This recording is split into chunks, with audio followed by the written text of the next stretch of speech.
La marchandisation de la culture que le gouvernement néolibéral défend est en train de casser l'exception culturelle française.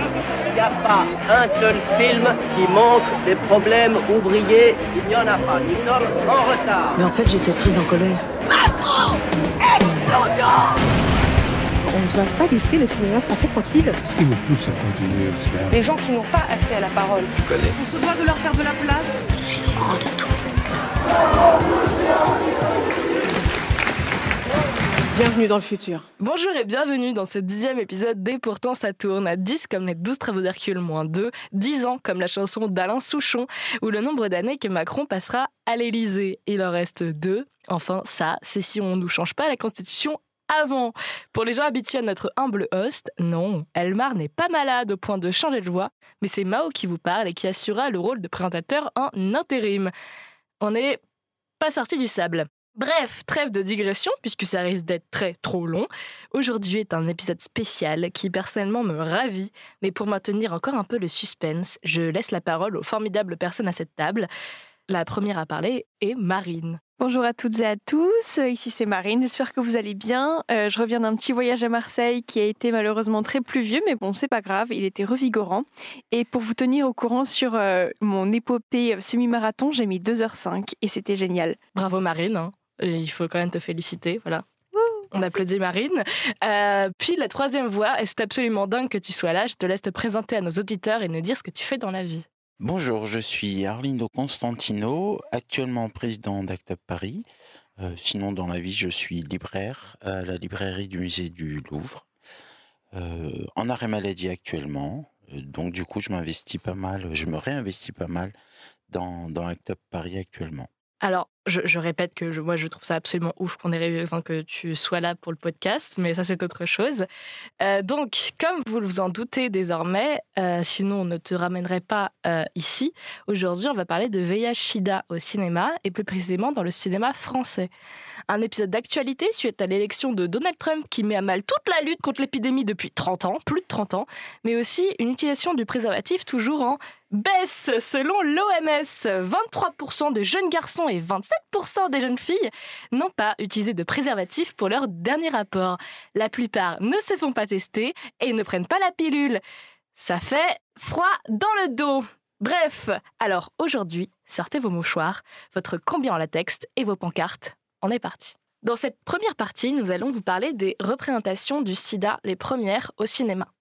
Bref, point historique, 1996 est l'année de la démocratisation qui fut longue et compliquée des trithérapies en Europe. C'est un traitement qui permet de réduire la charge virale du virus, donc le VIH, pour qu'elle soit indétectable, donc intransmissible. Ce traitement permet de ne pas développer le stade SIDA, syndrome d'immunodéficience humaine, le dernier stade d'évolution qui intervient quand les défenses immunitaires sont à plat. C'est le stade mortel, car n'importe quelle maladie opportuniste, même ridicule pour une personne non contaminée, peut venir t'attaquer et te tuer, car tu n'as plus rien pour te défendre.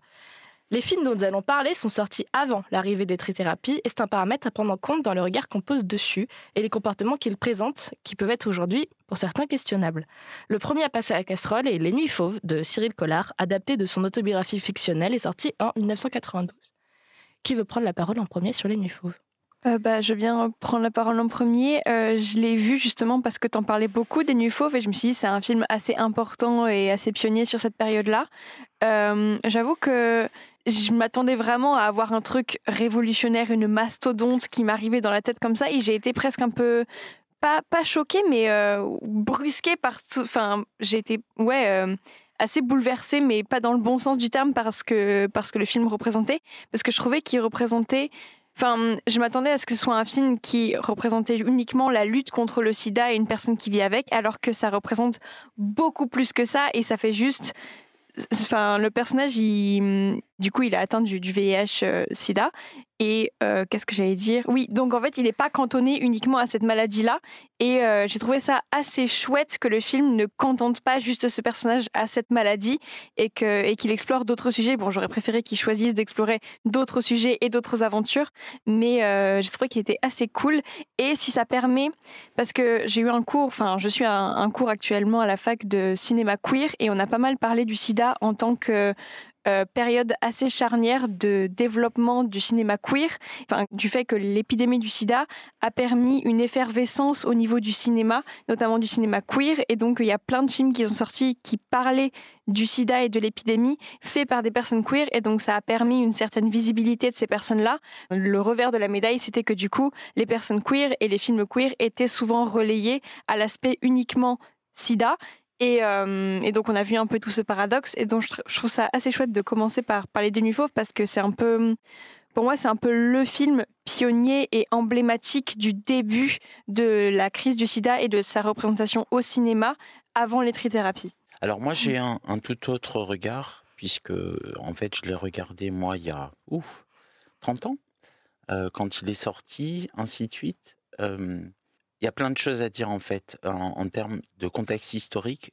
En effet, la période du sida est une période, enfin du sida, quand il n'y avait pas de trithérapie, quand on était là encore à organiser la lutte contre le sida en France, une période particulière puisque en fait tout le militantisme LGBTQI+, qui était en place s'est vu imposer cette période de gestion de l'épidémie, notamment par les hommes cis-gays, blancs en majorité.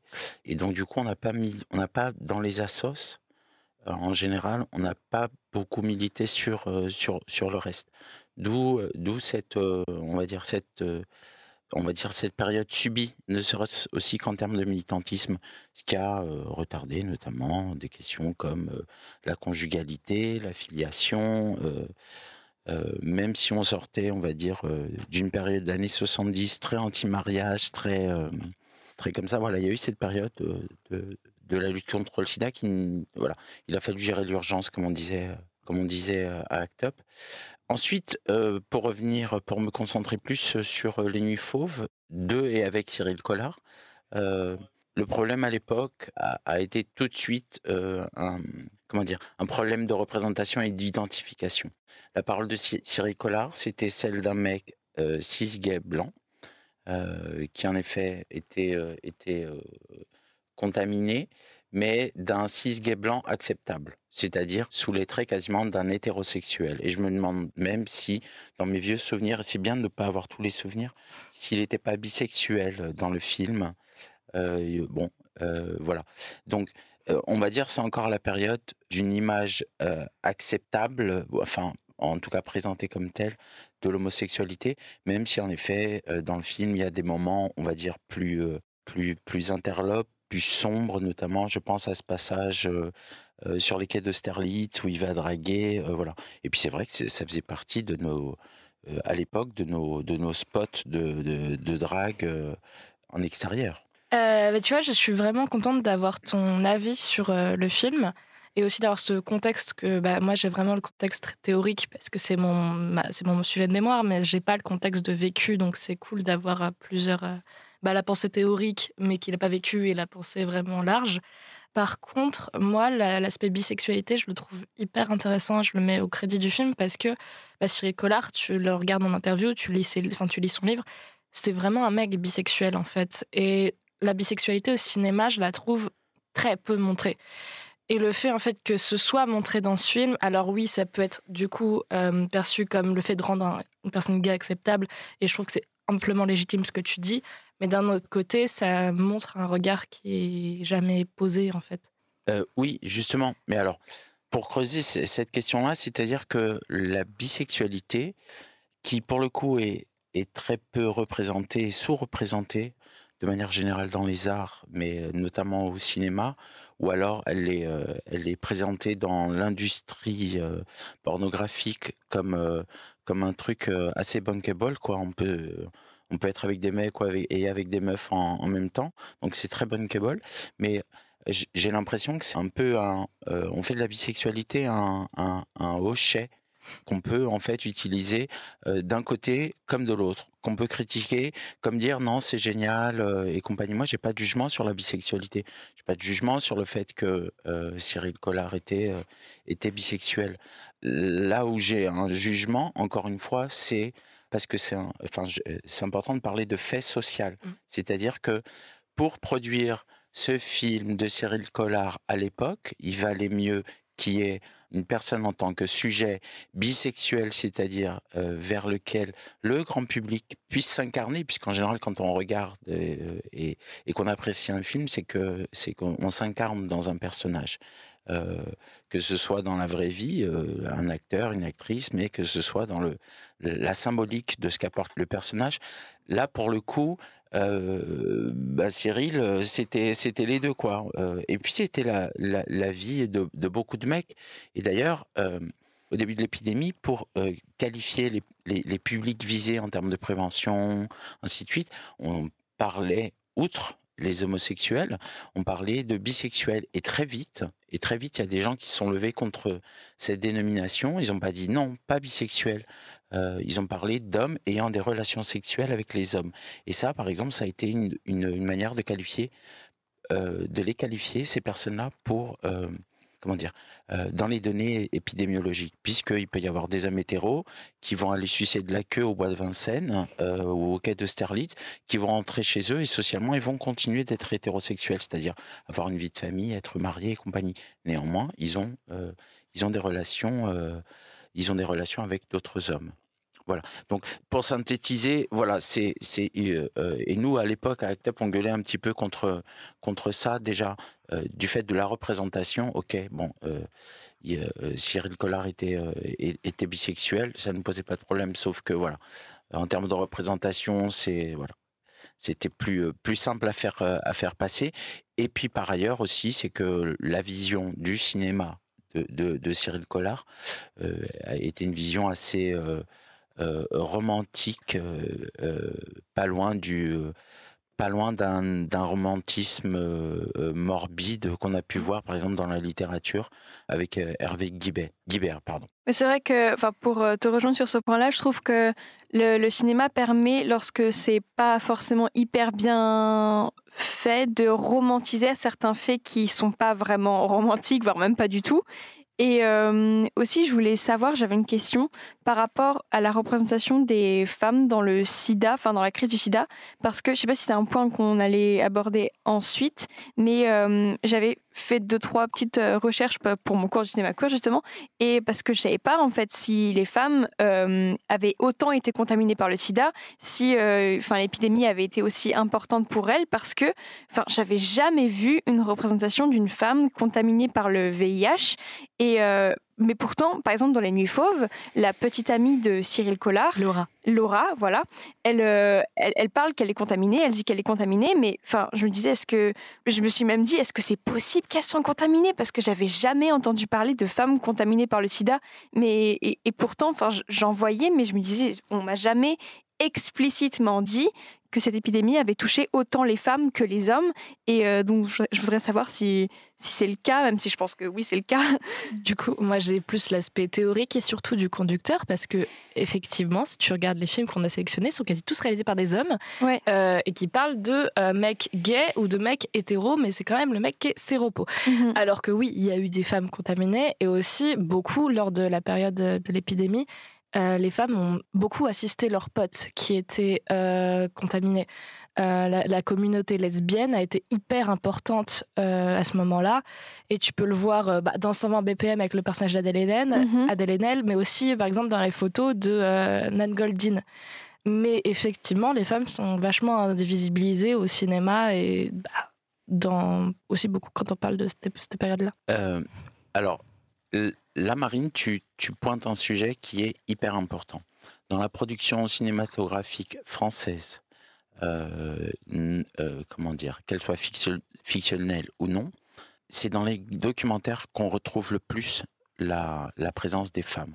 Et en effet, où ce sont des femmes en appui, comme en effet les copines lesbiennes qui étaient à l'époque à ACT UP, par exemple, une des grandes militantes lesbiennes d'ACT UP, c'est Gwen Fauchois, qui a été responsable média d'ACT UP Paris. Ensuite, moi, je suis devenu responsable média d'ACT UP Paris, mais je suis arrivé après Gwen. Michaela, sa femme, et il y avait plein de meufs à l'époque. Il y avait Elisabeth Lebovici, grande journaliste, spécialiste d'art. Voilà, les femmes étaient vraiment là. Et elles étaient là à tel point que On a même eu des femmes séropositives qui ont monté la commission femmes d'Act Up Paris, comme je pense à la très regrettée Nathalie Dagron. Mais sinon, il y a toujours eu en fait énormément de femmes, dont la maman de ma fille qui a votre âge, qui a 24 ans.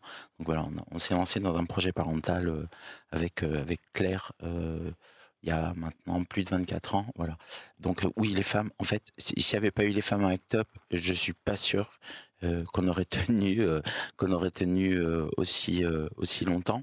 Donc en fait, tout à l'heure, je parlais de production à la fois fictionnelle. On pense aux films que vous avez déjà cités, mais il y a aussi les productions non fictionnelles comme les documentaires de Poveda, qui lui entre-temps a été tué par une Maha dans je ne sais plus quel pays. Voilà. Il y a eu ce film-là, il y a eu aussi les films de Brigitte Tijoux, et notamment celui qui s'appelle Klouswelle, Portrait d'une présidente. Voilà. Donc Brigitte qui était réalisatrice, mais plus pour la télé, elle faisait de la production audiovisuelle et pas cinématographique. Elle a fait un reportage sur Clouse. Et justement, Clouse, c'était le président, la présidente complètement folle, qui justement remettait au centre, lui qui était un homme homosexuel blanc, remettait au centre en fait le reste des minorités et notamment les femmes. C'est lui qui a imposé ces sujets-là. Sinon, du reste, dans les œuvres cinématographiques fictionnelles, que ce soit Jeanne et le garçon formidable, Cyril Collard, 120 BPM, les filles sont là, posées à côté. Et moi, je trouve ça, en fait, voilà, ça fait partie non seulement de l'invisibilisation et d'une forme de, comment dire, de pas vouloir intégrer la question de la vie des meufs, qu'elles soient séropositives ou pas, lesbiennes et compagnie, enfin en clair quoi, des citoyennes de seconde zone, et pour le coup c'est pas possible. C'est pour ça qu'à Act Up actuellement j'essaye de faire en sorte que on parle beaucoup plus par exemple de santé sexuelle des lesbiennes. Alors ça c'est un bon teasing parce que ce sera notre dernière partie, l'aspect associatif et l'aspect associatif d'Act Up. Donc j'aimerais qu'on fasse un dernier point qui est assez important parce que c'est une des grosses polémiques autour des Nuits Fauves, ce qui est l'aspect de prévention et l'aspect du préservatif. Moi, par exemple, j'ai vu le film pour la première fois officiel Chéri Chéri, qui était présenté par la monteuse, l'assistant réel, le meilleur ami de Cyril Collard, et un ancien président d'Act Up, qui se sont embrouillés sur cette question-là. Donc, si vous avez des choses à dire dessus. C'est-à-dire, ils se sont embrouillés sur l'usage du préservatif. Il y en a qui étaient pour, il y en a qui étaient contre? Non, en fait, on reproche à Cyril Collard, donc, dans la romantisation que tu disais tout à l'heure, quasi morbide, le fait de montrer qu'une fois une capote et qu'en plus, il ne l'utilise pas, en fait. Et de dire que Laura, à la fin, n'est pas contaminée, alors que Cyril a couché avec elle sans protection. Comme si ça sous-entendait, c'est surtout montré dans le livre, que quand il y a de l'amour, en fait, tu n'es pas contaminé. Donc, il y a une embrouille sur ça. Justement, voilà. Ça, c'est un élément, en fait, qui se répète, mais dans tous les arts. C'est-à-dire la question de comment est-ce qu'on protège l'autre, comment est-ce on prend soin de l'autre.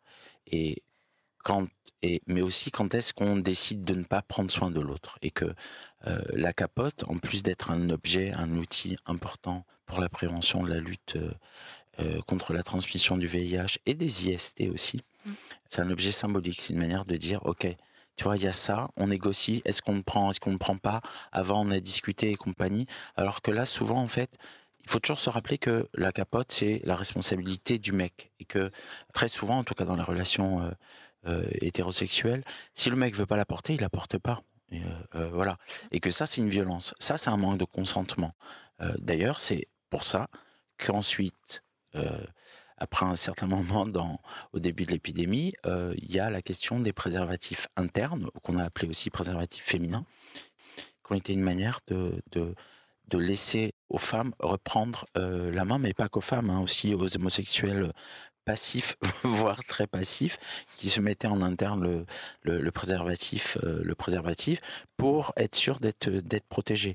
Voilà. Et donc, là, en fait, cette lecture-là, alors je comprends qu'elle puisse choquer dans la mesure où nous, à l'époque, notamment à ACT UP, on n'était pas à fond en fait déjà sur les questions de consentement. Alors que vous, actuellement, maintenant, votre génération, elle est à fond sur les trucs de consentement et de prendre soin de l'autre. Et ça, c'est un truc qu'on aurait dû avoir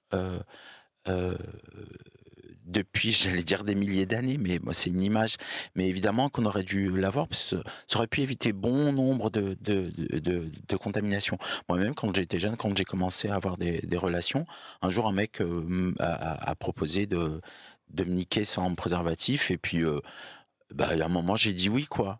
Bon, voilà. Et on était en pleine période de l'épidémie de sida. Je savais que j'avais pris un risque, quoi. J'avais fait avec, et puis bon, comme je suis pas resté longtemps, voilà. J'ai pas réellement pris de risque. Pardon, si parfois je peux paraître un peu cru, mais non, c'est vraiment très bien. c'est important de parler concrètement des choses. Donc voilà, ça c'est le genre de sujet qui m'intéresse, c'est-à-dire que quel porte ton regard, quelle génération, quel regard porte votre génération, je vais y arriver. Papy est un peu fatigué, veuillez l'en excuser, sur justement ces histoires de consentement qui, moi, me semblent primordiales, et notamment quand on voit aussi justement les chiffres où on apprend que les plus jeunes n'utilisent pas tant que ça le préservatif, que par exemple il y a le manque de vaccins HPV chez les jeunes femmes et les jeunes hommes. Voilà, ça je voulais le placer, le vaccin HPV, parce que c'est super important pour la prévention des cancers. Voilà. Ok.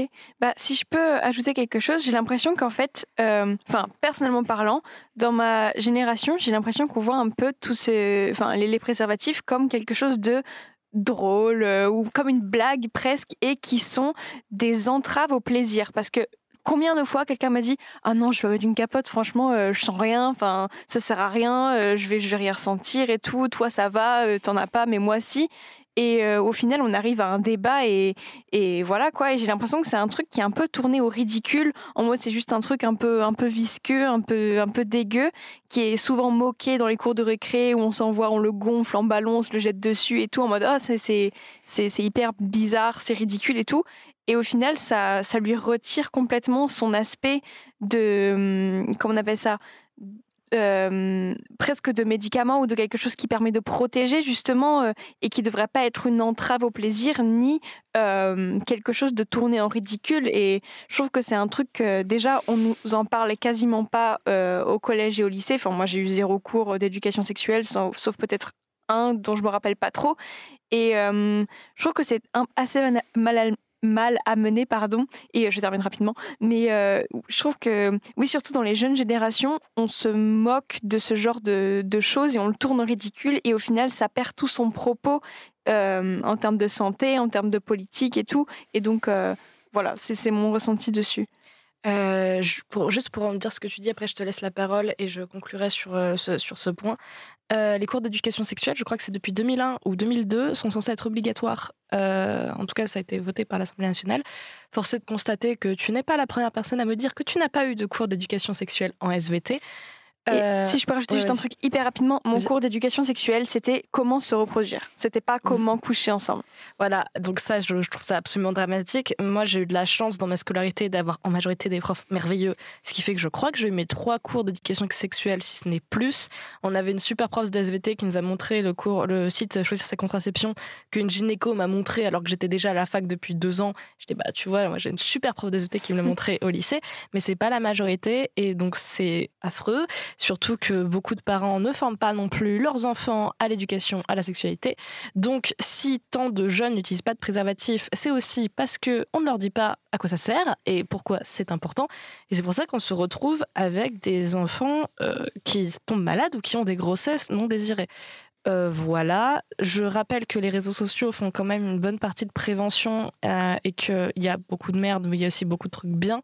Donc il faut regarder les influenceuses ou les influenceurs sur ce sujet-là. On pourra peut-être en parler en conseil à la fin de l'épisode. ACT UP a une très bonne page Instagram aussi. Et voilà, là malheureusement il faut aller chercher la prévention, mais elle existe. Spoiler, en fait à notre époque, quand moi j'avais votre âge, les préservatifs ça faisait énormément rire déjà. Ça, c'est un invariant dans la lutte contre le sida, mais aussi dans la lutte contre les grossesses non désirées, contre les IST, ainsi de suite. C'est un invariant. Et c'est surtout en fait un truc qui fait rigoler les mecs. Et quand je dis par exemple que les filles dans la lutte contre le sida sont super importantes, c'est que nous on fait ce qu'on appelle des IMS, des interventions en milieu scolaire, et les filles, et ce sont les filles qui viennent sur nos stands, ou qui vont sur les stands en général, et puis après elles vont se faire le relais de l'information, parce qu'en général les mecs ils arrivent en bande, ça les fait rire, c'est drôle, voilà, ce genre de truc là, mais on est obligé aussi de faire avec. Par exemple, je m'étonne qu'il y ait aussi peu de mecs qui créent du contenu en ligne, par exemple, sur ces questions-là, en disant, ben voilà comment on met une capote, voilà ce qu'il faut éviter. Il y a un mec qui le fait, mais qui est un mec gay, et qui le fait sur la sexualité gay, et c'est vachement bien parce que c'est super fun.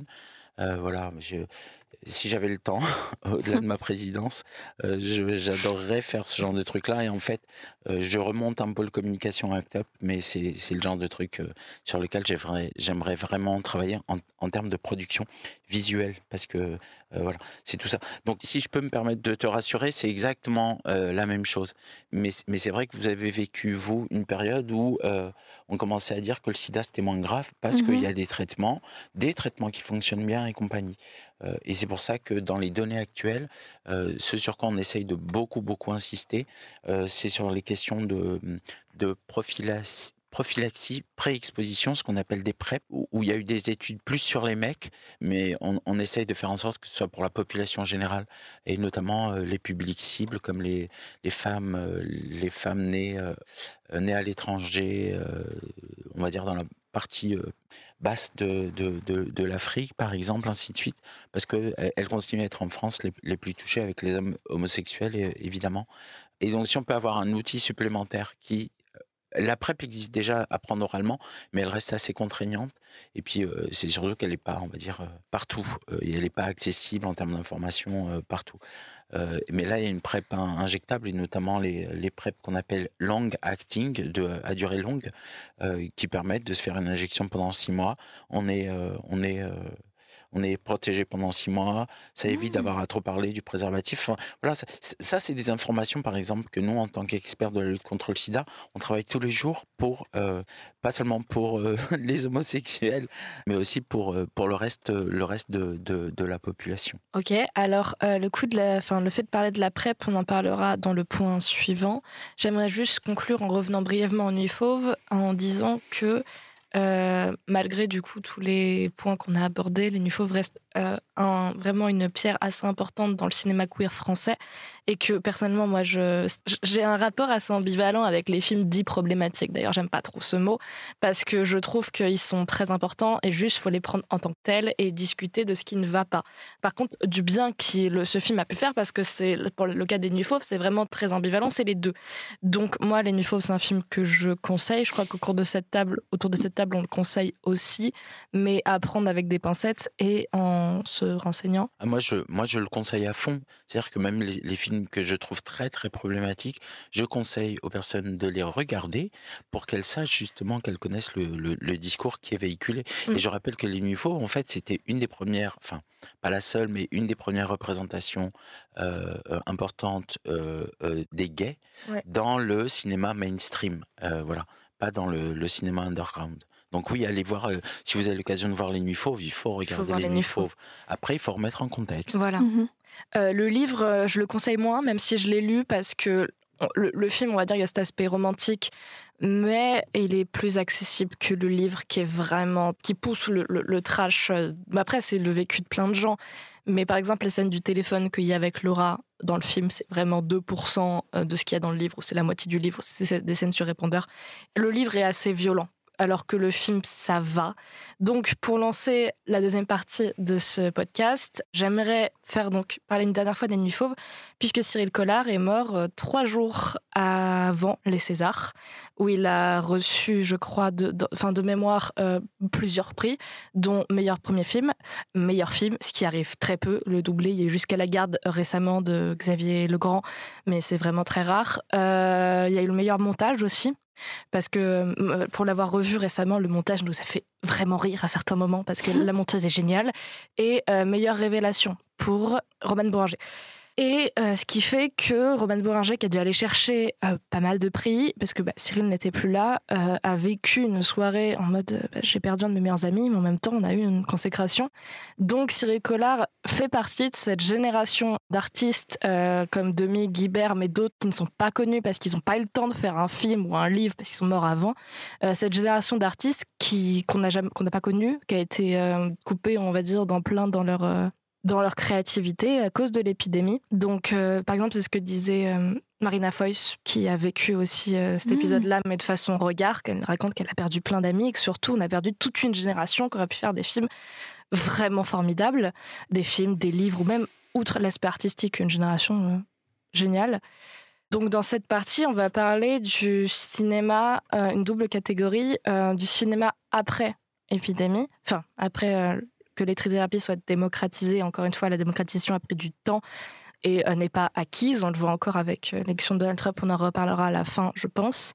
Donc, j'aimerais qu'on parle de ces films sortis après, mais qui se passent dans les années 80-90 pour faire mémoire de des choses qui sont déroulées.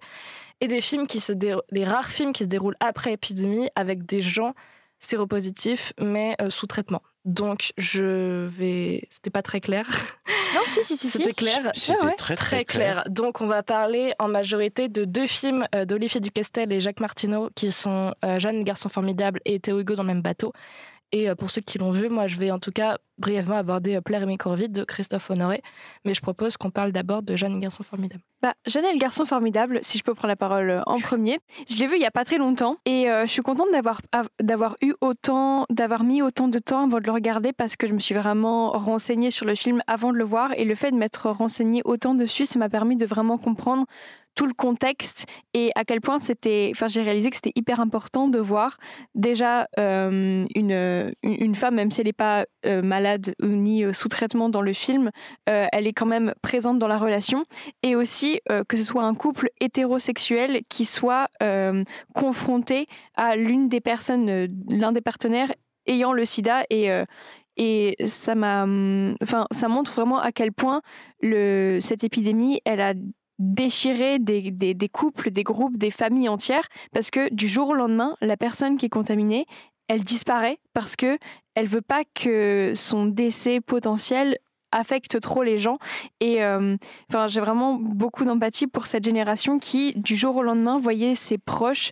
disparaître au compte-gouttes comme ça avec un sentiment d'impuissance et je trouve que la période des films post-trithérapie, elle a vraiment beaucoup d'amour et d'empathie pour cette génération d'avant parce que c'est une génération aussi qui comprend tout ce qu'ils ont vécu et c'est un peu ceux qui restent qui font des films sur ceux qui sont partis en tant que hommage et je trouve ça vraiment très très beau et contrairement aux films qui ont été faits pendant cette période où l'épidémie était la plus forte parce qu'il n'y avait pas encore les trithérapies, où là c'était vraiment hyper cru et presque, il y avait presque un aspect apocalyptique, je trouve, de ces films-là, où, un peu comme les films, pas vraiment les films de zombies, mais où il y a un truc qui arrive et on ne sait pas comment le contrôler et au final les gens qui sont atteints, ils se transforme, mais je parle avec des gros guillemets autour de tout ce que je dis évidemment.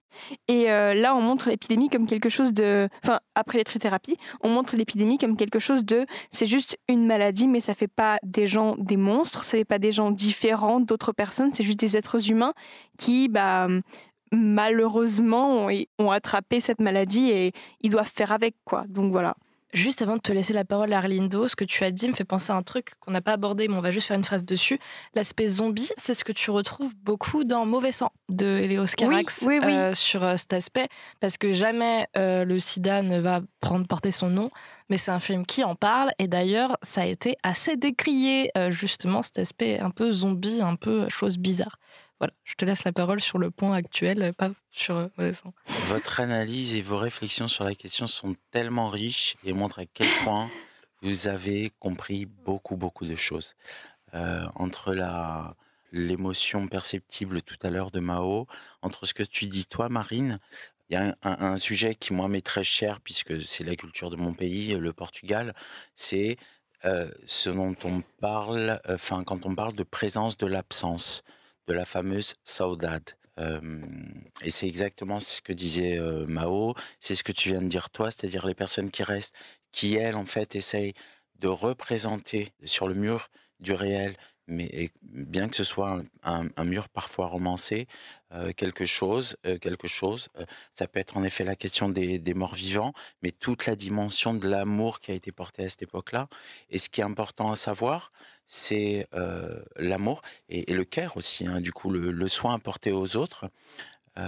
Oui, en effet, il y a une période de l'épidémie où, quand les gens arrivaient au stade SIDA, ils ressemblaient à des morts vivants, quoi. Ils étaient cadavériques, la peau sur les os et compagnie. On a vu beaucoup de ces représentations-là, notamment chez Nan Goldin, mais dans d'autres médias ou formes d'art. J'en étais où? Je sais plus. Sur l'amour. Oui, sur l'amour, voilà. Et en fait, il faut savoir. C'est marrant parce que tu dis, il y a une génération qui a porté un regard sur la génération d'avant, mais il faut savoir que C'est la même. Jacques Martineau et Olivier Ducastel, c'est la même génération. C'est exactement la même. C'est celle de Clousvelet, c'est celle des personnes dont on parlait avant, de la période Cyril Collard et compagnie, c'est exactement la même. Sauf que justement, Jacques et Olivier, que je connais très bien, ont justement voulu faire un contre-mort vivant en faisant une forme de bluette, puisque c'est quand même une comédie musicale avec à la fois un ton grave, mais aussi un ton très amusé. Bref, quand le chéri de Virginie Ledoyen meurt et qu'elle arrive au Père-Lachaise, en fait, elle est en retard, elle se casse le talon dans les pavés du Père-Lachaise. En fait, c'est complètement un truc de folle. Et puis, il faut savoir que toutes les chansons chantées, notamment celles chantées par Jacques Bonafé dans le film, ont été écrites par Olivier et Jacques aussi. La vie réserve des surprises, des choses qu'on n'attendait pas. Parfois, ce n'est qu'une bêtise, un amour qui vient, qui s'en va. Ça, je la connais par cœur, il ne faut pas que je la chante plus loin, sinon je me mets à pleurer. Voilà. Nous, on s'est pris en pleine face ce film à l'époque. Puis après, bon, évidemment, il y en a eu d'autres, mais c'est le petit film qui a fait plaisir. Et moi, c'est un film qui m'a 10 fois plus fait plaisir que notamment 120 battements par minute. Moi, tu vois, je vais parler après toi parce que je regarde Le Conducteur. Je pense que, on va dire de façon assez sentimentale, c'est mon film préféré de la liste, Jeanne Garçon Formidable, que j'ai aussi vu en salle. Et je me demande s'il n'y avait pas encore quelqu'un d'Act Up ou quelque chose qu'il avait présenté. Je sais plus, là, c'est flou. Mais vraiment, cet aspect comédie musicale me touche beaucoup. Le fait que ce soit Mathieu Demy qui joue le personnage masculin aussi, puisque Jacques Demy était séropositif et qu'on l'a appris récemment. En fait, c'est aussi un film qui me touche sur l'aspect la vie continue. En fait, c'est à peu près ce que dit le personnage d'Act Up. Justement, l'ami de Jeanne, qui est aussi l'ami de Mathieu, enfin, je sais plus son nom dans le film, qui dit que il meurt, mais la vie continue après. Et c'est vraiment un film qui est très doux amer sur ces questions-là. Et aussi qui me fait porter une réflexion un peu plus large. J'ai pas vu d'autres films à part les deux qu'on va mentionner de Jacques Martineau et Olivier Ducastel, mais en tout cas dans mes recherches, ils expliquaient ils parlent dans le reste de leur film aussi beaucoup de gens qui étaient séropos et qui ont pu prendre des trithérapies alors qu'ils se pensaient condamnés et en fait qui ont une deuxième vie mais qui au début savaient pas quoi foutre de cette deuxième vie. Donc beaucoup ont fait des dépressions et des choses comme ça parce qu'il y a un gros syndrome de l'imposteur chez ceux qui ont pu prendre une trithérapie à temps. Et ça se ressent beaucoup. Et je trouve que c'est ce qui donne de la mélancolie dans ce cinéma-là. Parce qu'on ne l'a pas dit, mais Jeanne Garçon Formidable, c'est 98. Donc c'est 2 ans après les trithérapies. Mais ce qui fait que le regard du film il est un peu perdu entre l'aspect morbide, entre l'aspect vie. Il ne sait pas où se mettre. Et je trouve que c'est ce qui le rend très touchant, en fait. Oui, et il a été très bien porté aussi, en fait, puisque le personnage principal, c'est même pas Mathieu Demy. Non. Et tu fais bien de faire la référence à Mathieu Demy parce que c'est un truc qui a été fait exprès par Olivier et Jacques à l'époque. Puisqu'on savait tous dans nos milieux que Jacques Demy était à la fois séropositif mais aussi PD, que Agnès Varda a voulu invisibiliser, qui était donc son mari, sa femme, a voulu invisibiliser ça pendant toute sa vie. Non, ça a été un gros scandale, on le savait tous à l'époque. Alors, il y a peut-être des gens qui le savent pas, et peut-être que je fais un outing, mais tant pis. Mais en fait, tout le monde dans le milieu, notamment du cinéma, savait que Jacques Demy était complètement folle. Et d'ailleurs, à la fois Mathieu Demy et le format comédie musicale est directement inspiré des films de Demy, quoi. Ouais.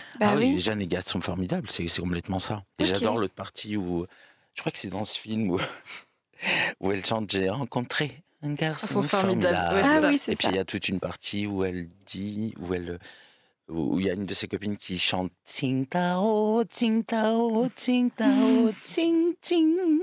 Je la connais par cœur ce film avec toute la BO. Parce que voilà, il y a aussi toute la culture musicale qui accompagne énormément. Il faut pas oublier ça dans le cinéma, la culture musicale et ce que j'appelle moi des fois du remplissage son, qui est super. Non mais c'est vrai, qui est super important et qui permet justement d'identifier ou si c'est un film l'habillage musical. Voilà, je cherchais le terme, qui permet de bien se rendre compte du ton qu'on veut donner à un film. Et c'est vrai que pour le coup, Jeanne et le garçon formidable, c'est un des vrais premiers gros films queer, et j'insiste sur queer, sur la lutte contre le sida en fait, bien avant celui de Cyril Collard. Même si je pense que Jacques et Olivier ne définissent pas le film comme queer, mais c'est une des premières occurrences en tout cas d'une forme de cinéma queer. Juste avant de te laisser la parole, parce qu'on a parlé de Demi et Varda, on en reparlera plus tard, mais juste Théo Hugo dans le même bateau est à l'opposé, très inspiré du cinéma de Varda quand j'ai fait des recherches, parce qu'il aurait dû s'appeler Théo de 4 à 6, donc être une totale référence à Cléo de 5 à 7 d'Agnès Varda, puisque ça se passe la nuit entre 4h et 6h du mat'. À toi, Marine. Mais c'est vrai que je voulais rebondir sur l'esthétique queer qui, dans Jeanne et le garçon formidable, même si c'est pas étiqueté comme étant un film queer, il y a toute une esthétique hyper pop, très colorée, et aussi l'aspect comédie musicale qui a été vraiment catégorisé comme faisant partie de l'ADN d'un film queer. Et on a aussi vu ça dans mon cours de cinéma queer, c'est pour ça que je le reprends ici. Mais on a eu un débat sur qu'est-ce que c'est l'esthétique queer, et c'est vrai que même sans forcément le définir et poser des mots dessus, quand on pense à esthétique queer, il y a forcément des schémas, des couleurs, certains moments qui vont revenir. Et je pense que les films de Jacques Demy, maintenant que j'ai tous ces paramètres en tête, eh ben, ils ont carrément un esthétique queer. Enfin, ça crie au visage, quoi. C'est fou. Juste un truc à rajouter dans ce que tu dis, Marine, et c'est une phrase que j'aime bien rappeler. En fait, queer, ça veut dire qui est à la marge, qui est déviant et compagnie. Et je dis souvent que c'est important de regarder les marges, parce qu'en général, quand on marche sur un chemin, et quand on regarde les marges, c'est là où on trouve les fleurs. Et c'est pour ça que c'est aussi toujours aussi fleuri, coloré et compagnie. Donc, dans les marges, dans ce qui est à l'écart, dans ce qu'on a mis à l'écart, il y a toujours des petites graines qui poussent et qui font des choses très belles. Bah, pour parler directement de fleurs, puisque je l'ai sous les yeux, dans l'esthétique queer, et ça revient aussi un peu ce qui est queer chez Demi, Jeanne et garçon formidable, moi ce qui me marque le plus sont les vêtements de Jeanne, qui est peut-être à mes yeux le personnage le plus queer alors qu'elle est présentée comme hétéro, mais elle est toujours habillée en orange avec une magnifique chemise à coquelicot, et vraiment Jeanne est une icône sur sa façon de s'habiller. Et aussi, alors le film se passe dans les années 90, c'est pas la même chose que dans les années 70, mais Jeanne est quand même une femme très libre en fait, qui ne s'accroche pas à des carcans. Elle est avec un mec, mais il la fait chier, donc elle va voir d'autres gens. Elle s'en veut pas de lui crier dessus parce qu'il fait de la merde. D'ailleurs, son mec est un blaireau. Jeanne ramène plein de personnes chez elle. Elle est très contente comme ça. Elle est très excentrique. Peut-être pas autant que sa sœur, qui a franchement la part de Denis Podalides et de sa sœur, qui est l'actrice de Fais pas ci, fais pas ça. D'ailleurs, cet appart est fantastique. Moi, plus je vois, quand j'ai revu le film, j'étais, mais je veux cet appartement. C'est vraiment du maximalisme poussé à son paroxysme. Et vraiment, les personnages de ce film sont en fait hyper lumineux, ce qui contrebalance l'aspect tragique, parce on suit quand même l'extinction d'un personnage.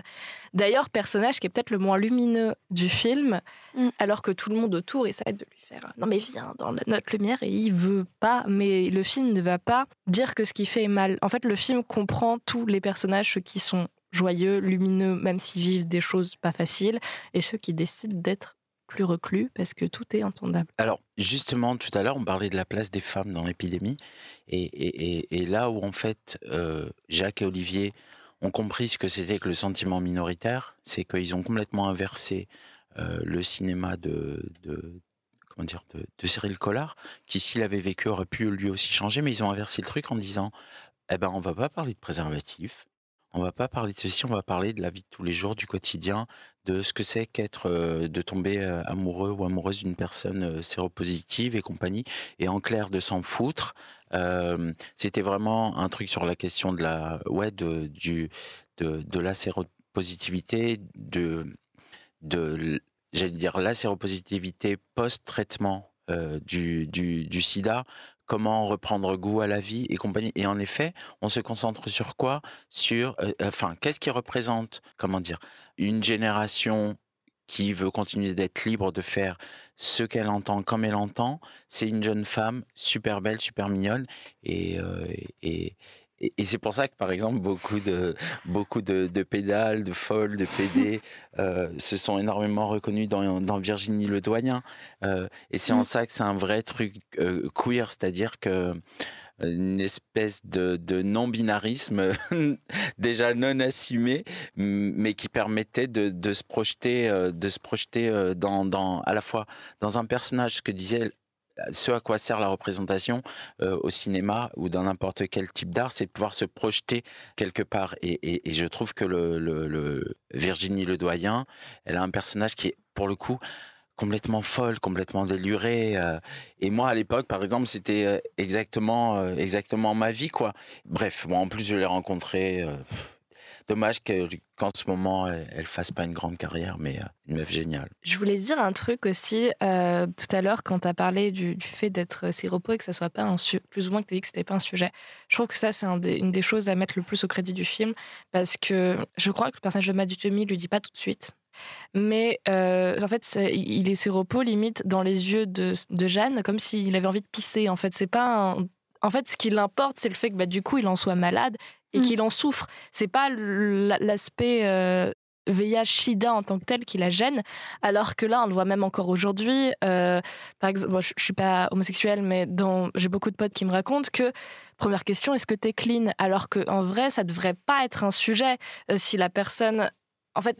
Enfin, ça devrait pas être un sujet tout court, en fait. Je rajoute pas de trucs après la virgule. Et le fait que ça soit montré en tant que tel dans le film, moi, c'est quelque chose que je trouve hyper important. Et voilà, parce que, en fait, le personnage de Mathieu Demy et les séropos du film sont pas montrés comme des parias.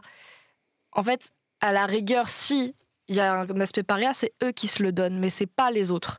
Et c'est assez rare pour être mentionné. C'est vrai que j'ai l'impression que le fait que le film, il en parle pas tout de suite, c'est un parti pris assez cool, je trouve, parce que ça définit pas la personnalité du personnage de Mathieu Demy, et j'ai l'impression que si dès le début, surtout à la période à laquelle le film est sorti, il se serait dit oui bonjour, je m'appelle untel, je te préviens, je suis séropo, on lui aurait tout de suite collé une étiquette de mec triste qui va bientôt disparaître. Et le fait que là il arrive, il dit je m'appelle machin, et écoute, comment tu vas, on a le temps en tant que spectatrice de lui construire sa personnalité, de s'attacher à lui, et je pense que ça rend encore plus la séparation douloureuse et la révélation douloureuse, parce que quand il nous annonce ça, on se dit ce personnage auquel je m'étais énormément attachée et que j'avais construit tout un monde autour de lui, au final ce monde va peut-être disparaître, ou va peut-être être mis à mal, ou va souffrir, et on s'est pas dit dès le début ok, ce personnage là de toute façon il va bientôt partir,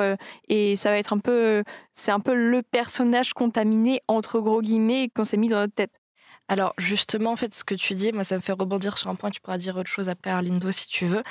En fait, à cette époque-là, quand tu avais un personnage bon, il n'est pas homosexuel, mais quand tu avais un personnage queer homme, en fait, quand il mourait dans un film, il mourait du sida. Quasi tout, 100%. Il y a juste un film, je crois, de François Ozon, où un de ses personnages principaux homosexuels meurt d'un cancer. Mais c'est une avancée puisqu'il ne meurt pas du sida. Et justement, le fait que ça soit pas dit tout de suite, moi je le trouve, comme ce que tu racontes, vachement bien pour en fait s'attacher à lui, la caractérisation. Et je pense que l'aspect qui me touche le plus dans leur relation, et justement pour ça que j'aime autant ce personnage, c'est leur rencontre.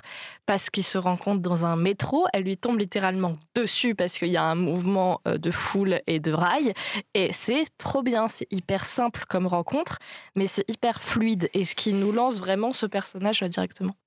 Vous avez très bien résumé la différence entre les deux films et les deux visions du monde. C'est-à-dire que, pour le coup, dans Jeune et garçon formidable, il y a un vrai romantisme. Pour le coup, tu vois, genre, le hasard fait qu'on se rencontre, on se regarde, ça y est, on tombe amoureux, on est in love et c'est génial, voilà. Et c'est très fleur bleue, mais en même temps, ça fait tellement de bien, quoi. Mhm. Tu vois, genre quand tu sens vraiment le truc dans les yeux avec la personne, tu sens que tu as envie de passer du temps avec elle, même si tu sais qu'elle va pas rester longtemps, ce qui sera le cas, tu as envie de passer du temps avec elle. Et juste se souvenir de ce moment-là.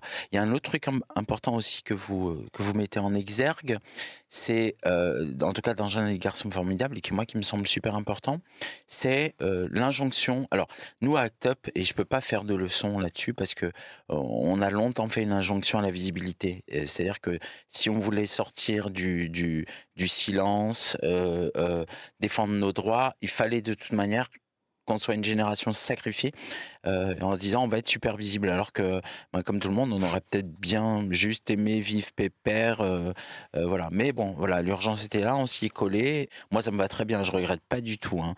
Mais cette injonction à la visibilité, elle a des limites, on peut pas, et le film représente ça bien, c'est-à-dire que en effet Mathieu Demy a pas envie d'être catégorisé comme le garçon qui a le sida, et voilà, et qui n'aurait que ça dans sa vie. Et ça, c'est un sujet super important pour moi, parce que ça montre les dynamiques et les enjeux minoritaires, comme une personne non blanche n'a pas envie qu'on la réduise uniquement à sa couleur de peau, à son origine et compagnie. Et là, c'est la même chose. C'est comme moi, ça me dérange pas. Moi, je suis une grosse folle, une tapette, une pédale, toutes les insultes du monde que tu veux, mais c'est quand elles sont valables quand moi je le dis. Quand d'autres le disent, je fous des baffes. Et si on me limite à ça, c'est pas grave, parce que je suis habitué. Mais en fait, je suis autre chose dans la vie. Je suis portugais, je suis papa de deux filles, je tricote très bien, je fais du crochet, je fais plein de choses. C'est moi qui ai appris à Linda Evangelista et Naomi Campbell à marcher sur des catwalks. Enfin, voilà, je vous montrerai tout à l'heure. Avec plaisir. Qu'est-ce que je voulais te dire? Oui, en fait, ça m'a fait penser à un truc quand tu dis que c'est pas qu'un garçon séropositif. Moi, le titre, je le trouve juste merveilleux, en fait, que ce soit Jeanne et le garçon formidable, qu'il soit pas nommé, mais en fait, ce mot formidable dans un titre. Moi, dès que j'ai vu cette affiche, parce que je l'ai vue en version resto au cinéma, ça a l'air trop bien. En plus, l'affiche est géniale, où Jeanne, elle est comme ça, et il la tient, ils font un mouvement de danse, et juste cette affiche donne envie de voir ce film. C'est un film qui te dit viens et qui va te chercher et qui alors te fout un uppercut dans la gueule, mais qui quand même te fait un câlin. Et voilà, c'est pour ça que c'est mon préféré de cette liste. J'aimerais aussi qu'on parle de Théo Hugo, donc dans le même bateau. Théo Hugo dans le même bateau, il n'y a pas de donc au milieu, qui est sorti 20 ans plus tard, un peu moins, en 2016, et qui est toujours réalisé par Olivier Ducastel et Jacques Martineau, mais qui cette fois montre un couple d'homosexuels qui se rencontrent dans une backroom. Un des deux est séropo, ils n'ont pas mis de capote, donc ils vont courir dans tout Paris pour aller à l'hôpital le plus proche pour prendre le traitement d'urgence, et ensuite ils vont courir dans tout Paris pour aller prendre un kebab, et je vais m'arrêter là. Et en fait, ce film est intéressant parce qu'il n'y a pas d'aspect morbide dedans, parce que les gens ne meurent entre guillemets plus, enfin ne meurent plus en France s'ils prennent leur traitement, et j'aimerais qu'on en parle aussi, parce qu'il y a très peu de films sur les séropos aujourd'hui. Bah oui, c'est vrai, il y a très peu de films sur les séropos aujourd'hui. Je trouve que le film, il dédramatise vraiment la maladie et le virus, parce que, avant que la maladie se déclare, c'est d'abord... c'est bien ça? C'est un virus? C'est le virus de l'immunodéficience humaine, et on a tous un système immunitaire, et en fait, c'est un virus qui va attaquer le système immunitaire, ce qui fait que le corps ne va plus faire son rôle de soldat pour contrer les autres virus, et ce sont des maladies qui au fur et à mesure viennent s'accumuler dans le corps, et en général quand tu meurs du sida, tu meurs de plein de choses en même temps, sauf si voilà, il y a beaucoup de copains copines qui par exemple on a dit qu'ils étaient partis des causes d'un cancer, mais d'un cancer dû au virus au VIH en fait. Ok, bah oui. Mais du coup, Théo Hugo dans le même bateau, ça montre que ce virus-là, il est traitable, il est maîtrisable si on le fait rapidement. Et je pense que je le vois un peu comme un mode d'emploi, ce film-là, de OK, il se passe ça, et il faut que tu fasses exactement ce qu'ils ont fait. Enfin, sans forcément aller chercher un kebab à la fin, même si c'est une bonne étape quand même. Mais ça montre un peu toutes les marches à suivre, et ça dédramatise le truc en mode OK, on est vraiment avec eux tout du long, avec l'infirmière dans l'hôpital, et elle explique comme un mode d'emploi les différentes étapes que je sais plus, c'est Théo ou Hugo qui est... Alors, à chaque fois, c'est le gros problème où je me rappelle jamais qui est qui. En gros, Donc, l'un des deux a été contaminé, enfin peut l'être, enfin on ne sait pas encore quoi. Et elle lui explique vraiment tout du long ce qui va suivre, le traitement qu'il va prendre, la fréquence, les effets secondaires. Et je pense que ça peut instruire et que ça instruit vachement les jeunes et enfin n'importe qui regarderait ce film-là. Et ça dédramatise vraiment le truc. Et le film, il va vraiment au-delà de ce simple fait et il montre le début d'une histoire d'amour à partir de ça. Et je trouve ça vraiment très beau parce que ça montre que quelque chose peut naître de ça, enfin que ça peut engendrer d'autres choses plutôt que les détruire. ouais.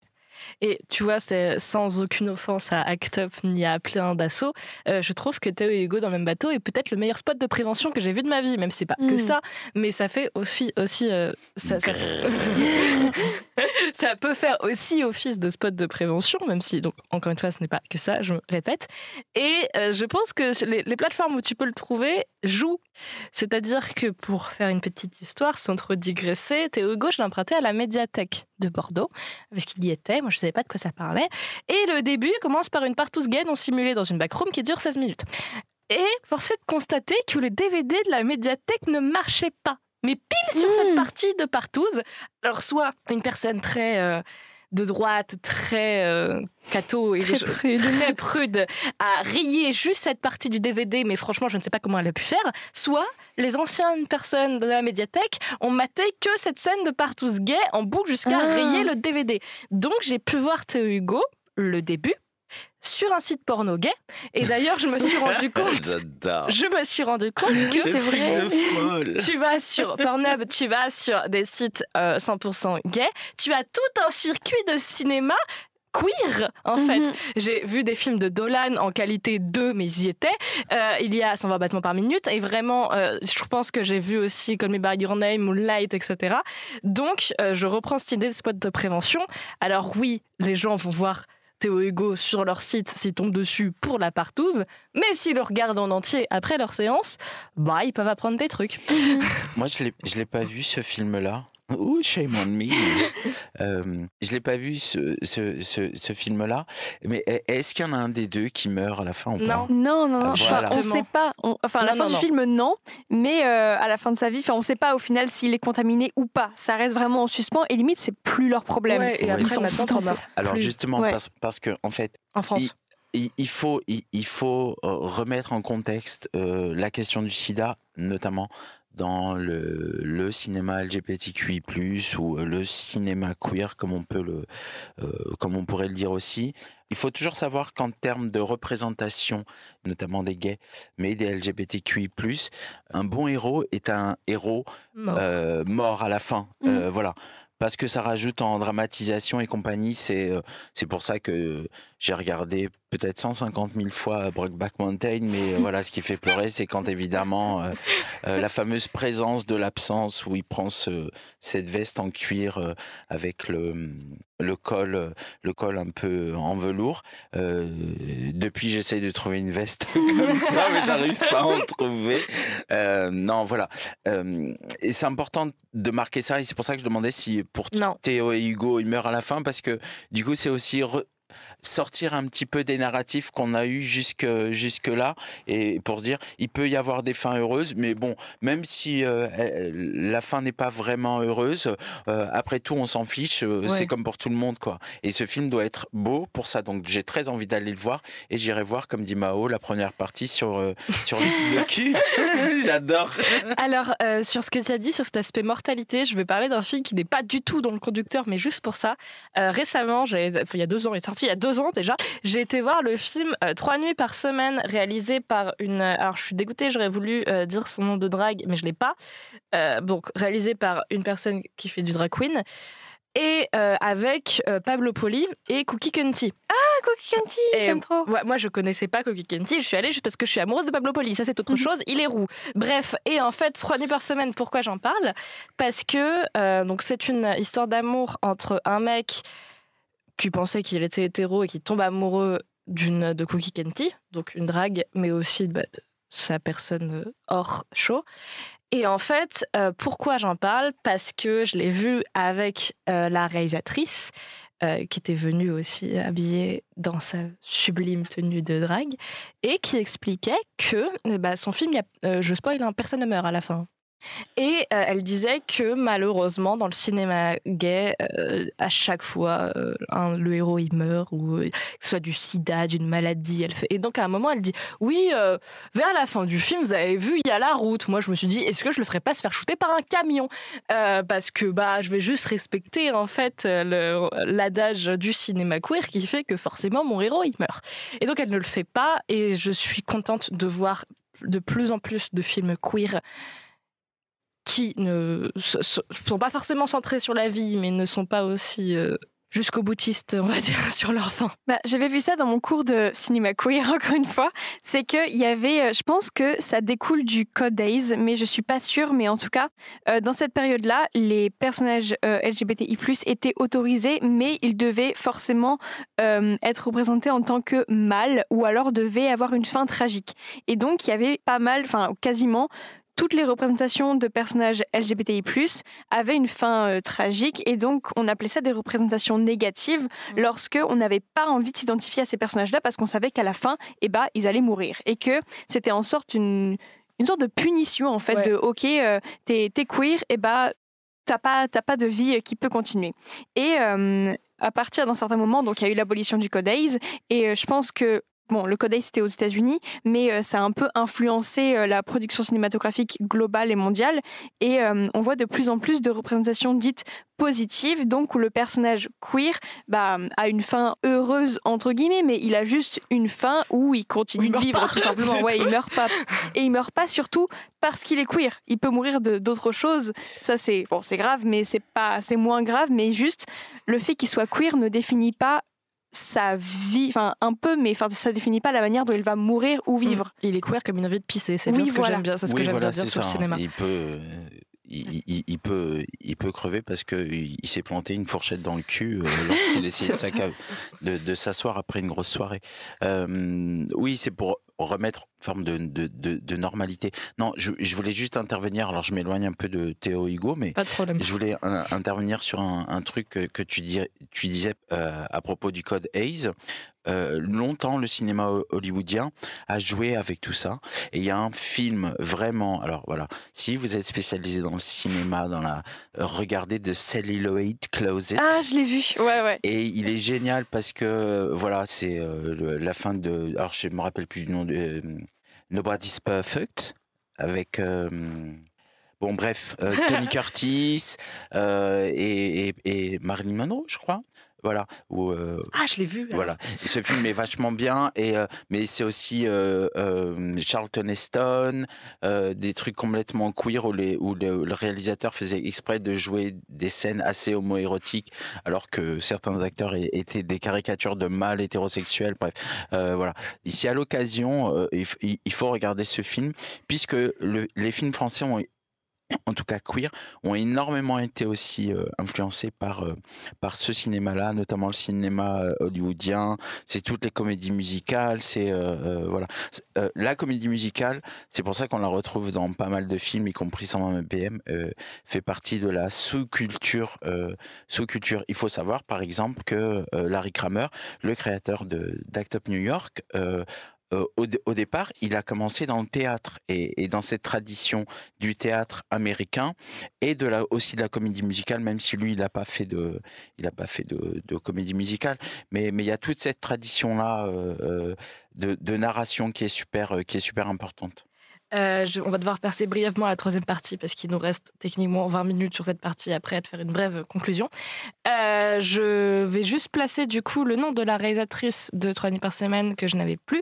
Donc son nom de drague, c'est Javel Habibi. Moi je trouve ça fantastique comme... Et ça rappelle une chanson de Indochine. Oui, c'est 3 nuits par semaine. Oui, je pensais que tu parlais de son nom. Et du coup, ma troisième... Habibi, ça peut être aussi d'autres films, mais je crois qu'il y a des films qui s'appellent Habibi, mais... La troisième partie, j'ai voulu l'axer plus sur l'aspect associatif de la lutte. Oh non. Oh non. Boring. Boring. Mais on va essayer de ne pas le faire boring. Non, Donc, mais oui, bien sûr. j'ai mis... c'est bête, on est vraiment centralisé sur Act Up. Donc j'ai mis en film qu'on pourrait aborder 120 battements par minute et Act Up ou le chaos, mais que Marine n'a pas vu. Et voilà. Ouais, non. Je vais faire un petit point anecdote sur moi. Pourquoi je suis ici ? Parce que au lycée, au lieu de réviser mon bac, j'ai vu 120 battements par minute. Mes parents disent qu'ils sont hétéros. Moi, je ne les crois pas, puisque leurs films préférés sont majoritairement des films queer et qui se font draguer majoritairement par des gens du même genre qu'eux. Mais ça, c'est autre chose. Donc, mes parents ont vu ensemble... le vieux outing. J'ai out ma famille. Mes parents ont vu ensemble dans un petit cinéma indé de Bordeaux 120 battements par minute. Je crois que mon père considère ce film comme l'une des plus belles histoires d'amour, après c'est autre chose. Et ils m'ont dit, tu le verras quand tu seras plus grande, pas tout de suite. Donc je l'ai vu en première. J'avais demandé à mon père de m'acheter vraiment le cliché. Je voulais faire cliché de la glace pour le voir. Et le film m'a mis mal, vraiment, objectivement, pendant 24 heures. Et ensuite, je me suis dit, comme je dois être un petit peu masochiste, je vais faire mon oral du bac en terminale sur Act Up. Ils ont choisi le patrimoine malien. Je n'ai pas fait mon oral du bac sur Act Up. Mais du coup, ça vient du lycée, le fait que je m'intéresse à cette thématique et que maintenant, je vais faire mon mémoire dessus. C'est peut-être la seule cohérence de ma vie. Bref, après ce point qui justifie un peu cet épisode, mais pas trop, je vous laisse parler de l'aspect associatif. D'accord. Je peux peut-être commencer du coup. Bah oui, Ouais, bien sûr. Alors, en fait, c'est bien que vous ayez mis 120 battements par minute avec Act Up ou le chaos. Parce que Act Up pour le chaos, c'est de l'anti 120 battements par minute. Et que c'est justement en partie sur cette base-là qu'ils ont décidé. Enfin, ils ont fait en même temps que 120 battements par minute, mais aussi contre 120 battements par minute. C'est-à-dire que là où 120 battements par minute a hyper dramatisé la question d'Act Up et surtout a centré son propos sur Cluse Velay, Act Up ou le chaos a fait évidemment un film beaucoup plus documentaire, et c'est un documentaire à la base, où justement tous les passages, notamment des entretiens avec les personnes, tout le pathos a été expurgé. Ils l'ont dit eux-mêmes en présentation. Ils ont dit, ben oui, les parties où les personnes qui étaient là, qui ont vécu ces moments-là et qui s'expriment, à un moment, ils étaient très émus et compagnie. D'ailleurs, moi, je sais pas comment je fais pour pas être ému pour l'instant. Je maîtrise de mieux en mieux mes émotions. Et 120 battements par minute, donc évidemment, je l'ai pas vécu de la même manière que toi. Je sais que pour plusieurs d'anciens... Alors maintenant, je peux plus dire anciens actopiens, mais j'étais à l'époque, quand le film est sorti, un ancien actopien. C'était... on n'était pas loin de dire que c'était un film dégueulasse. Ah ouais. Je peux comprendre. Hein, oui. Parce que, si c'est possible, j'essaie de faire vite, d'expliquer pourquoi. Non, mais oui. Parce que c'est une période, en fait, c'est un film qui narre cette période-là, mais c'est un film aussi qui n'a pas assumé, de la part en tout cas de Robin Campillo, que j'appellerai Robin. En fait, c'est une déclaration d'amour, à la fois une déclaration d'amour et une partie de l'histoire d'amour entre Robin et Cluse, et que le centre du film est là, c'est-à-dire en clair, c'est pour clore définitivement cette histoire et lui rendre hommage et compagnie. Donc il y a quelque chose de très très personnel. Moi, il y a des scènes qui me gênent énormément. La scène finale où tout le monde se met à danser et compagnie, genre la vie continue, c'est tellement cliché, puis sur fond de house music et compagnie. Bref, il y a aussi ce passage où le chéri de Cluse l'embrasse alors que c'est une période où Cluse est très malade, qu'il a des champignons dans la bouche et que en général, tu vois, quand tu touches la bouche de quelqu'un qui a des champignons, séropositif ou pas, ça fait juste horriblement mal et bon, voilà.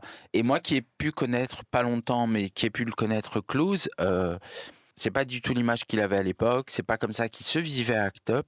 Je trouve que ça a été aller un peu loin dans son intimité.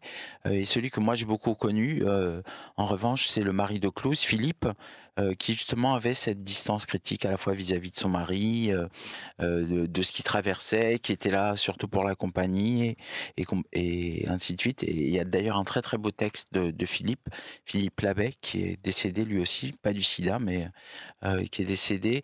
Et quand Clouse est décédé, qu'on a fait son enterrement politique, il y a un patchwork qui a été fait. Et ce patchwork a été filé à Philippe, justement. Il disait, et il a écrit un texte où, et le final, c'était avant j'avais un mari, maintenant j'ai un couvre-lit. Et voilà, c'est vraiment le type d'humour complètement folle, séropo et compagnie. Voilà, les dernières années de vie de Clouse, elles ont été passées en fait à combattre. Il a fait en sorte que y ait un début de centre gay et lesbien qui soit créé à Paris, rue Keller. Donc, je peux comprendre la vision que certains d'entre vous peuvent avoir sur 120 battements par minute. Moi, je sais que c'est un couteau dans le cœur, mais du coup, j'ai le film à la maison, je l'ai pas regardé.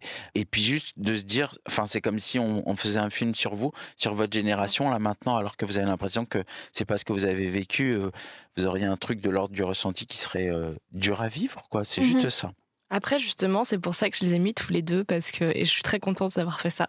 Parce que 120 BPM, c'est un film que je conseille pour une bonne porte d'entrée, on va dire, dans l'aspect de s'intéresser à la lutte, etc., et au VIH. Mais c'est pas un film qu'il faut du tout prendre comme argent comptant, justement, exactement comme Les Nuits Fauves. Et c'est pour ça que je l'ai calé avec Act Up ou le Chaos, parce que, objectivement, je veux dire, le premier visionnage de 120 BPM est peut-être l'un des visages les plus importants de ma vie, mais quand je l'ai revu récemment, c'est un film que j'apprécie, mais beaucoup moins que la première fois que je l'ai vu, et surtout, je le vois, on va dire, comme un écran de fumée, en fait. Ce qui m'intéresse, c'est ce qu'il y a derrière. Et c'est pour ça que, par contre, Act Up ou le Chaos est un film qu'il faut absolument voir, justement parce qu'on parle de Klaus Welle, mais on parle pas que de lui, on parle de tous les activistes qu'il y avait à Act Up à cette époque-là, et on parle aussi beaucoup de cet aspect jusqu'au boutiste qu'on voit dans 120 BPM, mais pas à ce point où moi je sais que la scène qui me touche le plus de Act Up ou le Chaos, c'est quand, je ne sais plus qui était le ministre de la Santé à cette époque, mais plusieurs activistes d'Act Up, dont Clouse, sont ramenés dans le bureau du ministre de la Santé, qui leur dit « Mais écoutez, je ne peux pas vous recevoir aujourd'hui, par contre j'ai des gros problèmes d'emploi du temps, j'ai plein de ministres à voir, mais par contre je peux vous recevoir demain. » Et Clouse le regarde et fait « Oui, moi demain je suis peut-être mort, donc vous allez me recevoir maintenant. » C'était Douste Blazy. Bah voilà, et moi pour cette scène-là, ou pour...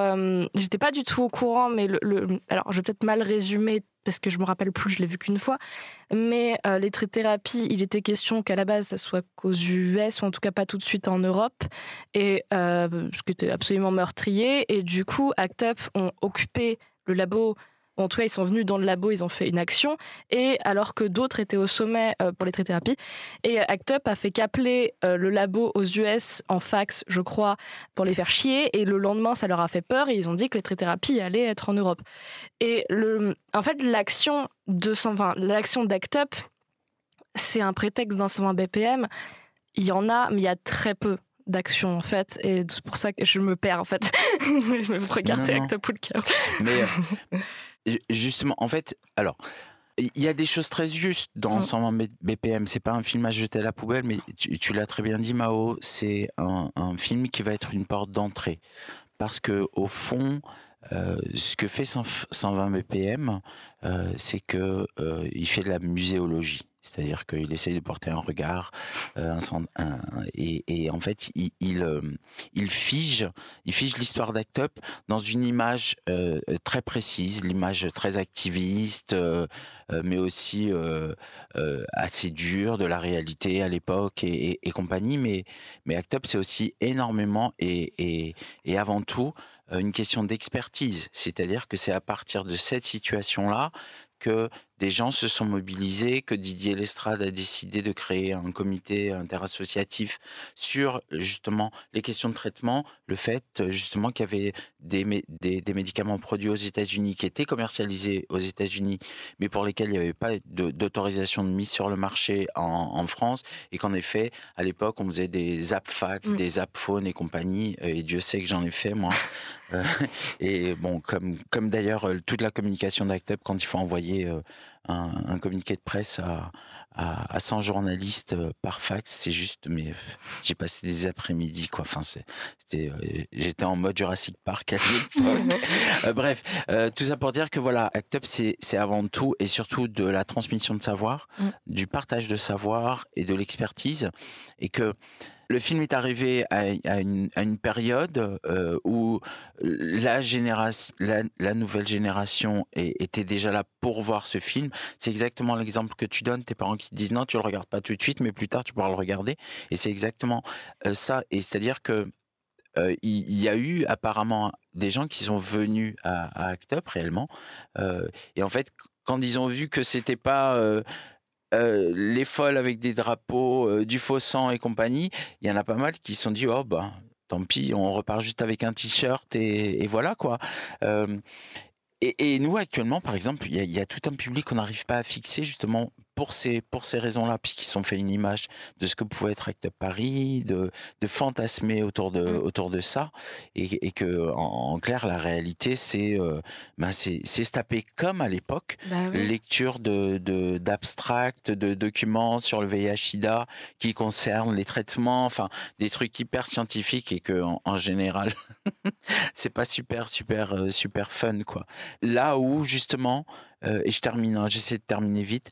Là où justement Act Up ou le chaos remet du concret et en fait se fait le go-between entre tout le travail d'expertise et de fond et de réflexion politique d'Act Up et la mythologisation de ce que peut être Act Up. Act Up et le chaos est là pour dire avec des gens qui témoignent en disant mais nous à Act Up on faisait ça.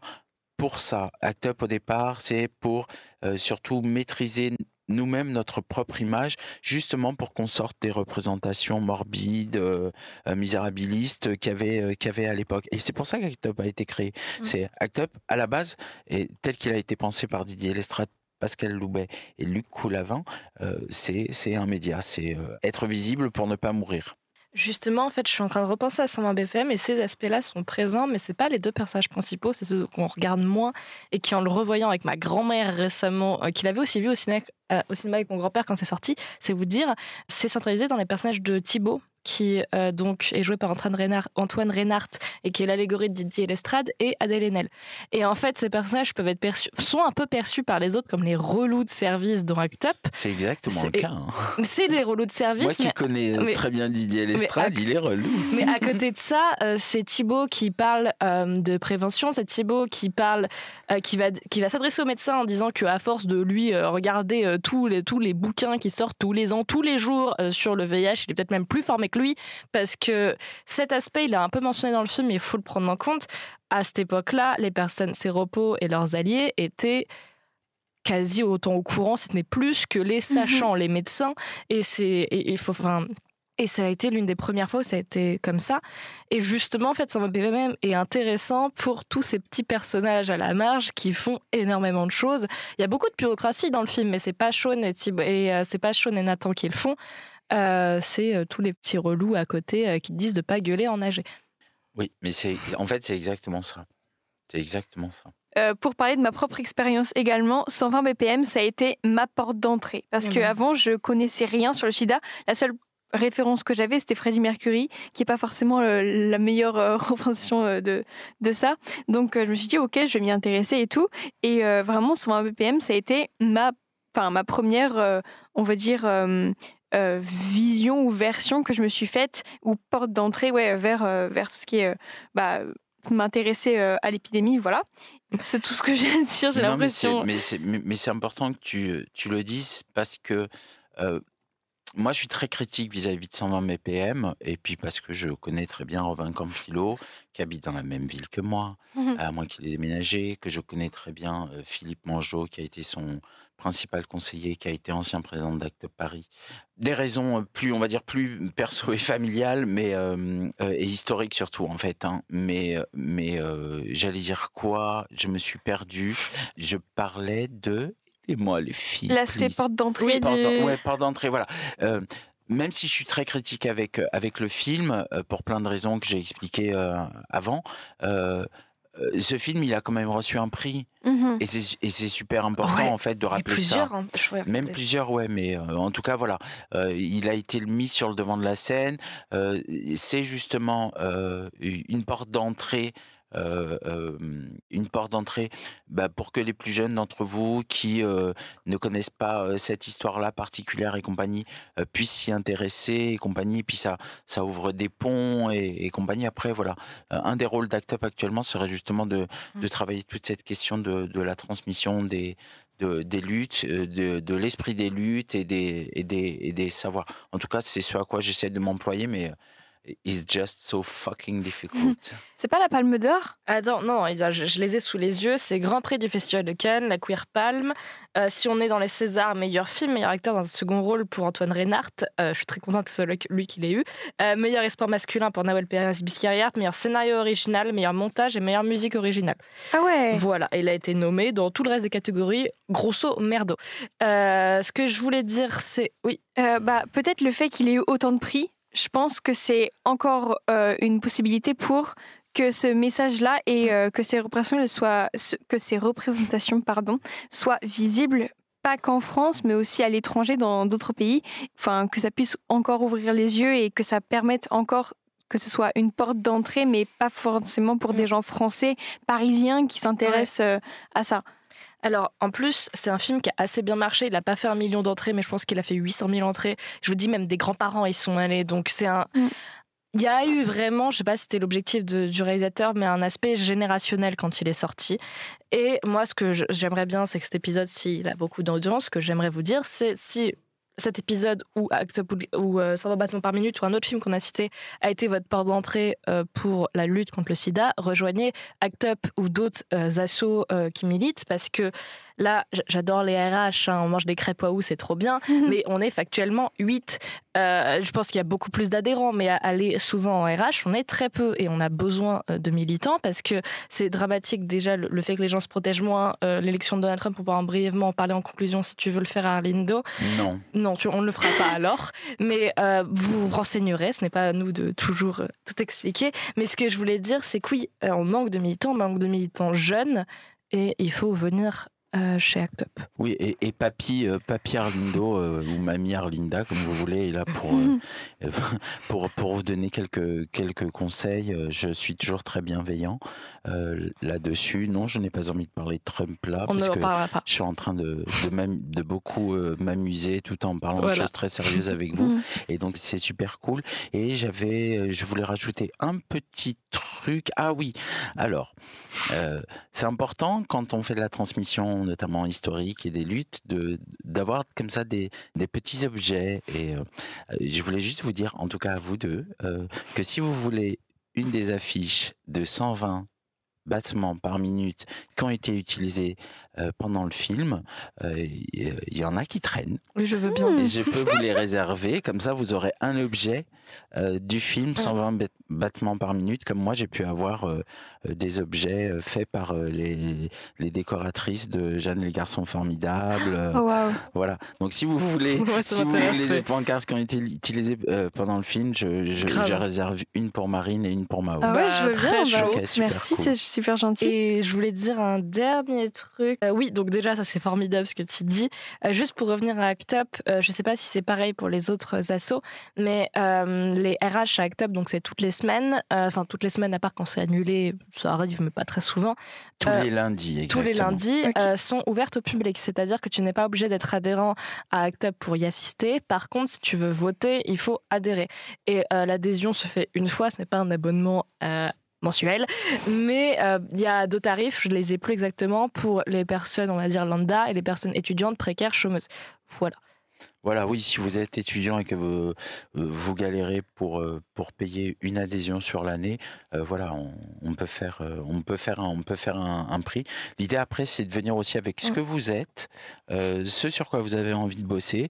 Mao, quand elle a débarqué, elle a dit oui, moi c'est le cinéma, tout ça. Et du coup, bah voilà, je me retrouve là à parler dans un podcast et c'est comme ça qu'on crée du lien, qu'on crée du maillage militant. Et c'est vachement bien parce que voilà. Parler, c'est déjà un acte, déjà un acte militant. Proposer des analyses, confronter des points de vue, c'est déjà un acte militant en soi. Ça nourrit tout ça, quoi. Donc voilà. Alors, il nous reste très peu de temps. On va faire une toute dernière partie, celle que vous attendez tous, sur les recos culturels. Bon, objectivement, il nous reste 6 minutes. Donc, vas-y Marine, as-tu des recommandations culturelles pour aujourd'hui ? Oui, alors j'en avais préparé une, mais au final, le fait que tu aies mentionné Cookie County, ça m'a fait penser à autre chose, donc je vais être très brève.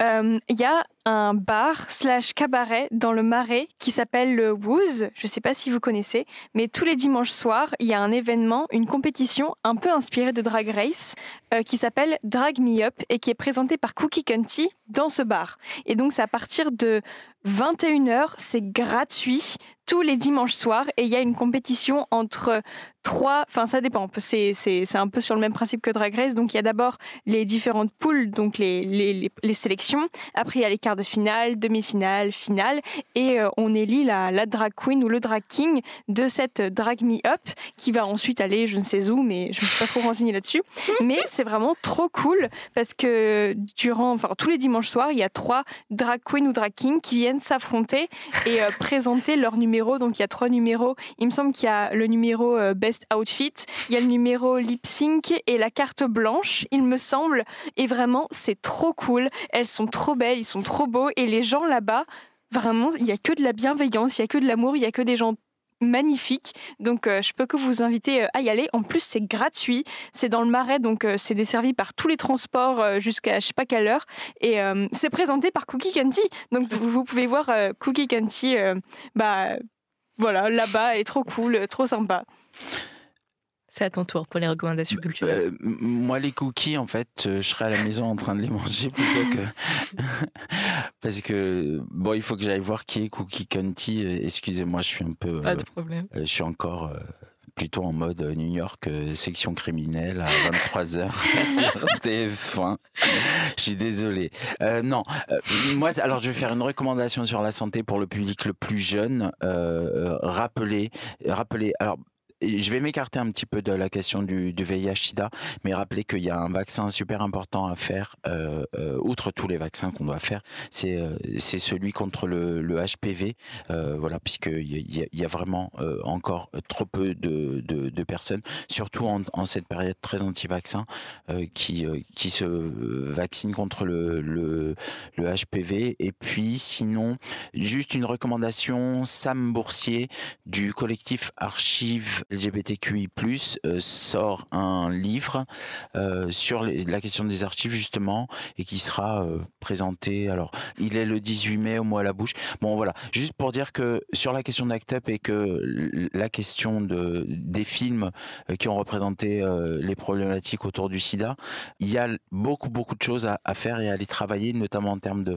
d'archives visuelles et orales au sein d'un large mouvement d'archives LGBTQI+, voilà, qui travaille à la fois évidemment sur les queers, mais aussi sur le VIH, sur le travail du sexe, sur d'autres minorités. C'est super important de reprendre toutes ces dynamiques-là et de les faire se rencontrer. Bon, c'est ce qu'on appelle un peu le travail intersectionnel, mais ça va même plus loin que ça. Voilà, merci en tout cas beaucoup de votre invitation. Je vais faire mes petites recos culturelles et merci encore à toi. Oui, merci. J'en ai plusieurs. Ça va être des lieux, plutôt des organisations qui sont très majoritairement queer. Si vous êtes, je n'ai plus la date, mais si vous êtes dispo, une fois par mois, on a le collectif Queer Food, en tout cas, qui organise des repas véganes dans... plusieurs bars de Paris, je crois que c'était La Flèche le dernier. Voilà, c'est à prix libre, c'est très sympathique.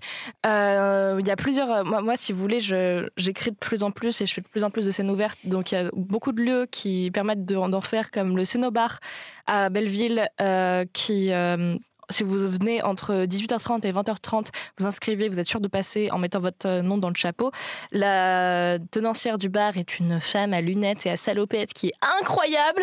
Et ensuite, petite dernière reco culturelle qui est aussi très queer, j'ai vu Panayotis Pascuo, son dernier one-man show, qui m'a mis mal à la fin parce que c'est hilarant, mais je me suis rendu compte que j'aurais pu écrire 98% des vannes, pas dans le sens où j'avais son talent, mais au niveau de la noirceur, peut-être que je me renseigne, puisque Panayotis est dépressif au dernier degré. C'est hilarant, allez-y, mais prenez ça en compte. Je conseille... On a le droit d'être dépressif, mais... oui, je conseille tout particulièrement la scène sur la dépression. Je conseille tout particulièrement dans ce spectacle la scène des portes de toilettes en Inde et du... Déjà rien que ça. Les portes de toilette en Inde et de la dispute avec son mec qu'il recrée sur scène sur le fait de qui allait envoyer son sperme pour la GPA, sachant que l'un a, je ne dirais pas lequel, des antécédents de dépression, de calvitie et d'ancêtres ministres sous Vichy dans sa famille. Voilà. Oh, wow. Donc je conseille le dernier spectacle de Panayotis, il repasse à Paris. Vous avez autre chose à rajouter ?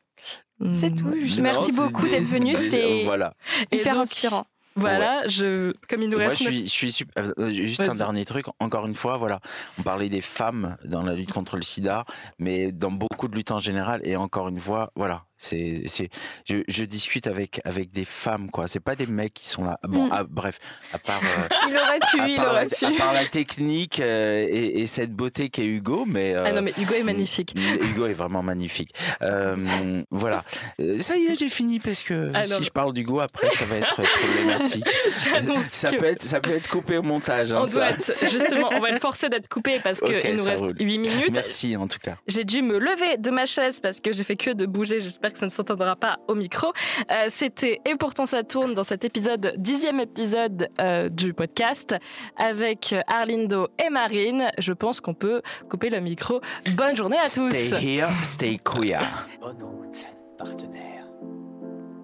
Vous partez quand ? On fout nos histoires. J'ai envie de fermer et d'aller me coucher. Alors tu vois, je suis fatigué là.